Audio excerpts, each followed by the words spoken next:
They say power is not something you seek. It's something you radiate, but few understand. That true strength doesn't come from controlling others. It comes from mastering the impulse that makes you weak before them, and that's where everything begins. When you realize that attraction, influence, and manipulation aren't external games, but silent battles within the mind. This is invisible power, the channel where psychology becomes strategy, and self-awareness becomes your most lethal shield. Here you won't learn to be like everyone else. You'll learn to see what everyone else is blind to. Women aren't drawn to men who try everything. They're drawn to men who already understand everything, because attraction doesn't come from effort, it comes from presence, and presence is born from self-mastery. Epictetus once said, "No man is free unless he masters himself." That sentence contains the code most men never decipher. They seek approval when they should seek awareness. They try to impress when they should learn to influence silently. What truly attracts isn't looks, nor clever words. It's emotional stability. It's calmness amidst chaos. It's the gaze that doesn't beg to convince, because it already knows. The female mind, like the human mind itself, responds to invisible patterns, subtle signals of strength, consistency, and detachment. When a man masters those patterns, his presence becomes magnetic, not because he manipulates, but because he represents rarity in a world full of anxiety and confusion. Marcus Aurelius taught that the mind of the wise is like a rock, unmoved by flattery or criticism. That is the essence of psychological magnetism. It's not about saying, "Look at me." It's about making others unable to look away. Dark psychology is not merely about manipulation, and that's the mistake of the weak. It's about understanding the hidden mechanisms of behavior, so you can protect yourself and command your reality. Female attraction, social influence, personal leadership all come from the same core: emotional control. When a man governs his emotions, his body language aligns with his inner power. He walks differently, he speaks differently, and more importantly, he feels differently. Women sense this without knowing why. They don't react to the man, they react to the emotional field he projects. Robert Greene once wrote, "Seduction is not about words, it's about atmosphere."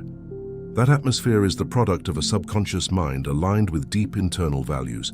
When you stop needing, you become needed. When you stop chasing, you begin to attract. Most people are slaves to external validation. They post their strength, but hide their emptiness. That's the difference between the ordinary man and the one who understands dark psychology. The first reacts, the second observes. The first wants control, the second is control. It's not about being cold, it's about being conscious.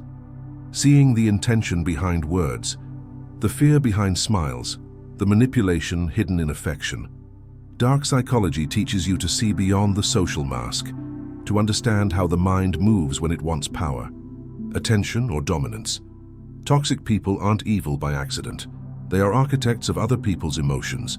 They know how to twist your perception, plant guilt, and make you doubt your reality. And while you're busy justifying their behavior, they're busy calculating your next reaction. Seneca once said, "We suffer more in imagination than in reality." And that's exactly what they exploit. They rewrite your emotional reality until you become their reflection. But once you understand this, you stop being their victim. You become their mirror. And that's when the game changes. The conscious man, the one who understands dark psychology, doesn't react. He analyzes, he waits, and he moves when others lose control. That is his advantage, that is his strength. Your mind can be your prison or your weapon.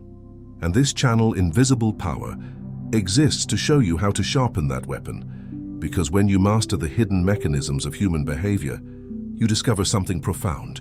You don't need to manipulate, you only need to understand. And once you understand, the world begins to move at your rhythm. Every manipulator hides behind a mask, but that mask is never random. It's a strategy. Toxic people survive by feeding on the emotional energy of those who haven't yet learned to guard it. Their power doesn't come from strength. It comes from your confusion. In the realm of human behavior, confusion equals control. When you're uncertain, you hesitate. When you hesitate, you obey, and that's the foundation of all manipulation, to make you question your own perception until you hand over your power voluntarily. Robert Cialdini described this as the law of reciprocation, the subtle psychological need to give back when someone gives to you. Manipulators twist this law by offering emotional crumbs, affection, validation, or attention, only to withdraw it later. They create emotional debts you never agreed to owe, and before you realize it, you're playing a game you never intended to join. One of their favorite tactics is mirroring. They reflect your desires, your values, even your wounds. They become your emotional twin, so you drop your guard. But what feels like connection is really calibration. They're mapping your vulnerabilities. Like a hunter learning the rhythm of his prey, Niccolò Machiavelli warned that men are so simple and so obedient to necessity that he who deceives will always find someone willing to be deceived. The toxic mind doesn't conquer through force. It conquers through timing. It studies your patterns of need and strikes precisely when you crave understanding the most.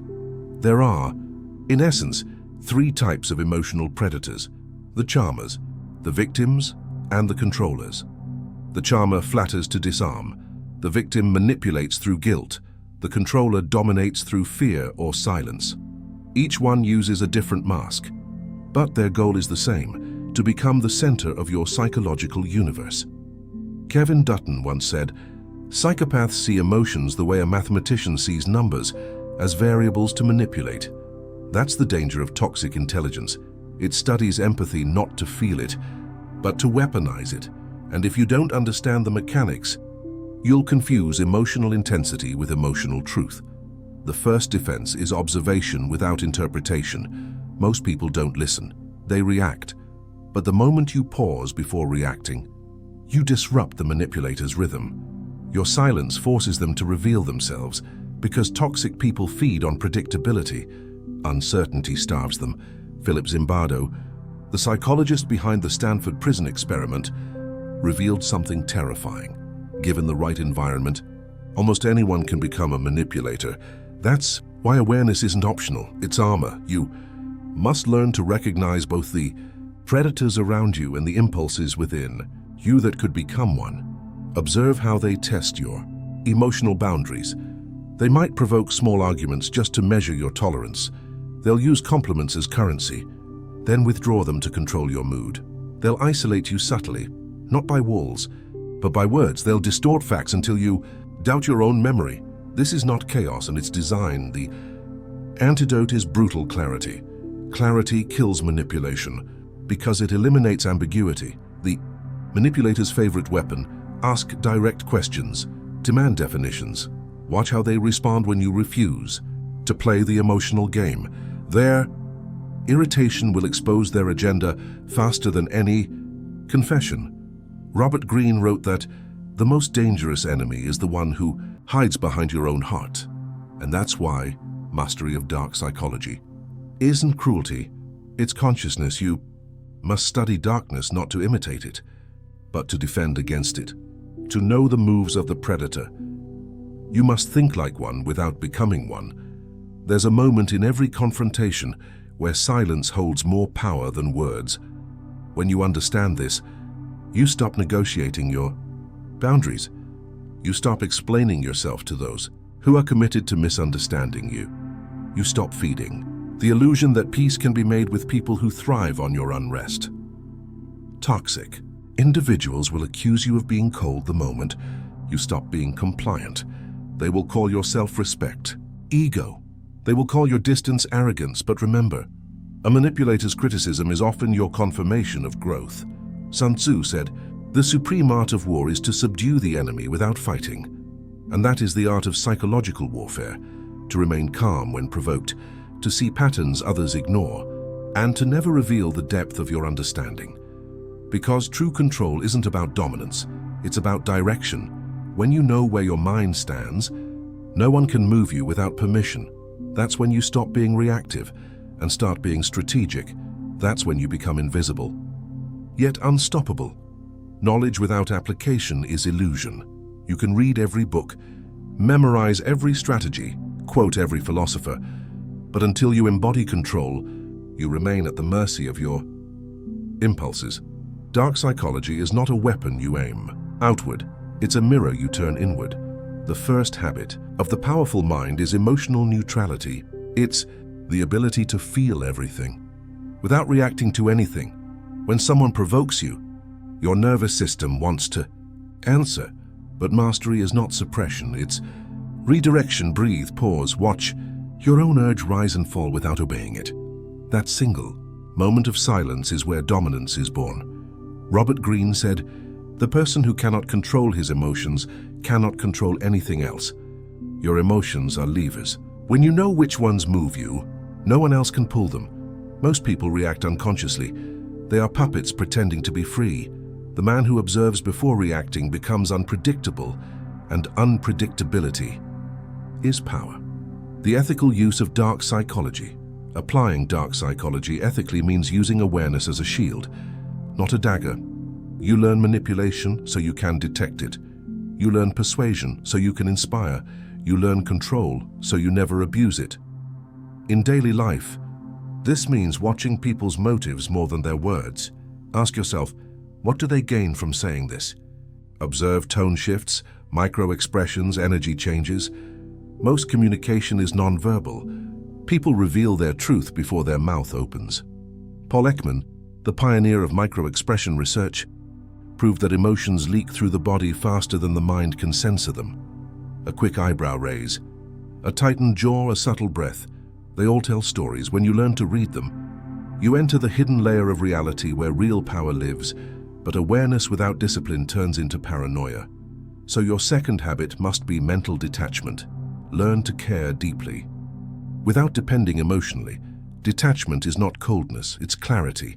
It allows you to love without losing yourself, to lead without controlling, to desire without begging. Marcus Aurelius practiced this through the Stoic exercise of negative visualization. Every morning, he imagined losing everything, his throne, his family, his life. Why? Because once you face loss in your mind, the world can't scare you anymore. Freedom begins where fear ends. Daily routines for mental control. Silence ritual, 5 minutes. Each morning, sit without your phone. Watch your thoughts as if they belong to someone else. This rewires your brain to separate identity from emotion. Observation drill. In every conversation, focus on what's not being said. Is the person's tone aligned with their words? Is their energy consistent? This builds intuitive intelligence. Reversal practice. When you feel emotional heat, anger, jealousy, need, don't suppress it. Reverse it. Transform that energy into physical motion, creativity, or calculated patience. What once ruled you now serves you. The mirror test. Each night, stand before a mirror and ask, what controlled me today? If the answer is nothing, you've already won. As days become weeks, you'll notice something. Shift. You'll stop chasing validation. You'll start radiating certainty. People will sense it before they understand it, especially women, because confidence is not posture or tone, it's energetic gravity, and gravity doesn't chase. It pulls. Now listen carefully. This moment matters. If this message resonates, subscribe to Invisible Power. Here, we don't talk about motivation. We talk about evolution. Each video is a step away from illusion and a step toward dominance over the only kingdom that truly matters, your mind. Cases of transformation. Consider the man who once begged for love, attention or validation. He watched every text message, every silence like a storm he couldn't control. When he learned to stay calm, but when he learned to observe instead of react, people began to chase his stillness. His silence became louder than their noise. Or the leader who once tried to convince others through arguments. He realized persuasion is not in the volume of words, but in the alignment of energy. When he entered a room with calm certainty, influence became effortless. That's the paradox. Power expands when you stop trying to prove it. Dark psychology, when used with integrity, doesn't corrupt. It clarifies. It strips away the illusions that weaken you, the need to be liked, the fear of rejection, the addiction to validation. It turns rejection into data, pain into feedback, silence into strategy. The world rewards composure because it's rare. and rarity is the essence of attraction. When you no longer need to be understood, you become magnetic. When you stop asking, the universe starts offering. That's not mysticism, that's psychology in motion. Every habit, every reflection, every breath of patience builds the aura of power that cannot be faked. Women sense it, opportunities bend to it, enemies fear it, because the man who rules himself radiates an energy that silently says, "I don't chase, I choose." There comes a point when knowledge is no longer enough. You've studied, you've analyzed, you've seen through the masks, but none of that matters until you decide who you will be when the world tries to pull you back into mediocrity. Power is not a performance. It is not what you show others. It is what you refuse to surrender. Real power is silent. It doesn't argue. It doesn't beg to be noticed. It simply is. In a society addicted to noise, your silence will be misunderstood. People will say you've changed them, and you will have killed the version of yourself that lived for approval. You will have buried a weakness that mistook attention for love. And in that funeral, you will find your freedom, Seneca once said. He who is brave is free. Bravery is not in confrontation. It's in stillness, to look at your emotions and not flinch, to face your fears without asking for rescue. That is the courage that reshapes destiny. The Athena. Dark psychology you've learned is not darkness, it's depth. You've simply descended into the basement of the human mind where truth hides from comfort. Now you can see what most avoid. That manipulation is the shadow of need, and freedom begins where need ends. Ask yourself, who controls you when no one is watching? Is it desire? Is it fear? Is it the ghost of who you were yesterday? Because every reaction is a chain, and every moment of awareness is a key. You either live reacting, or you live designing.